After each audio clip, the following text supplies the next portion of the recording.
안녕하세요, 김효지입니다. 오늘은 최근 연준의 금리 인하에 대해 이야기해 보려고 합니다.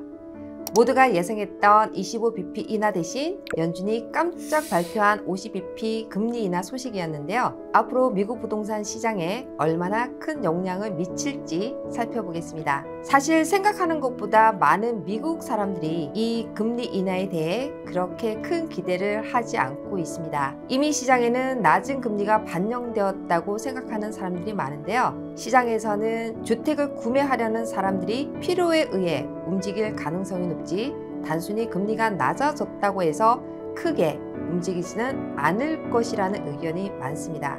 이유는 높은 주택 구입 비용 때문입니다. 금리 인하로 인해 수요가 증가하여 공급을 앞서게 되면 주택 가격이 오르고 판매량이 증가할 수 있습니다. 금리가 낮아져서 더 많은 구매자가 시장에 유입되면 그 수요가 공급보다 많을 경우 가격 상승으로 이어질 수밖에 없습니다. 그러면 금리가 낮아진 이점이 상쇄될 가능성도 있습니다. 미국 부동산 협회에서 발표한 기존 주택 판매 데이터에 따르면 8월 주택 판매는 전월 대비 2.5% 감소했고 지난해 같은 기간과 비교해서도 4.2% 감소했습니다. 이유는 고금리와 집값 상승으로 인해 판매자가 집을 시장에 내놓지 않는 경우로 기존 주택의 공급 부족과 수요의 감소로 인해 판매량이 감소한 것입니다.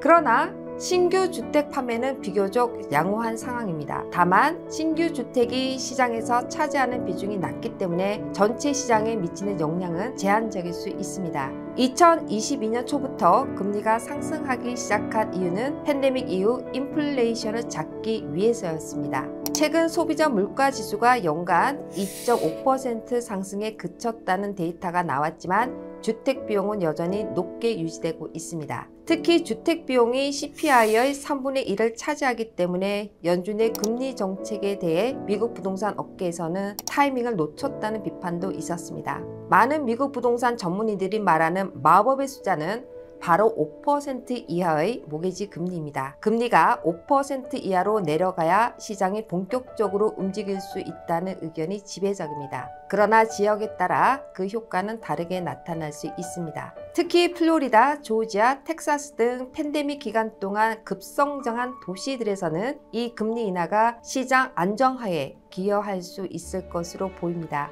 팬데믹 기간 동안 플로리다, 조지아, 텍사스와 같은 주는 원격 근무 확산과 상대적으로 저렴한 생활비 덕분에 많은 인구가 유입되었습니다. 이로 인해 주택 수요가 급증했고 결과적으로 주택 가격이 크게 상승했습니다. 금리가 인하되면 더 많은 사람들이 주택을 구입할 수 있게 되어 높아진 주택 가격에도 수요가 유지될 수 있습니다. 또한 금리가 인하되면 수요가 다시 증가하지만 플로리다, 조지아, 텍사스는 최근 몇 년간 주택 공급도 빠르게 이루어졌습니다. 이들 지역은 신규 주택 건설이 활발했던 곳이기 때문에 수요가 다시 증가하더라도 공급이 어느 정도 맞춰질 가능성이 높습니다. 이는 가격 급등을 막고 시장을 안정화하는 데 도움을 줄 수 있습니다. 반면 보스토 지역에서는 이 금리 인하가 오히려 시장 과열을 더 심화시킬 것이라고 우려하고 있습니다. 금리 인하가 투자자들에게는 좋은 소식일 수 있지만 일반 구매자들에게는 집값 상승으로 이어질 가능성이 있습니다.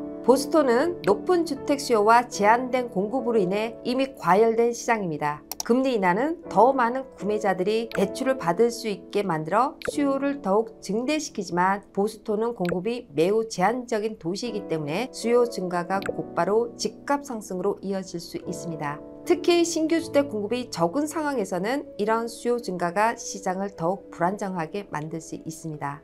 따라서 연준의 50bp 금리 인하가 미국 부동산 시장에 미친 영향은 복합적입니다. 금리 인하가 수요를 어느 정도 촉진할 수 있지만 가격 상승으로 그 효과가 상쇄될 수도 있고 지역에 따라서는 시장 과열을 더욱 부추길 수도 있습니다. 앞으로도 금리 변화와 시장 상황을 주의 깊게 지켜보며 투자 전략을 세워야 할 것 같습니다. 지금까지 여러분 인생의 터닝포인트를 위한 김효지였습니다. 감사합니다.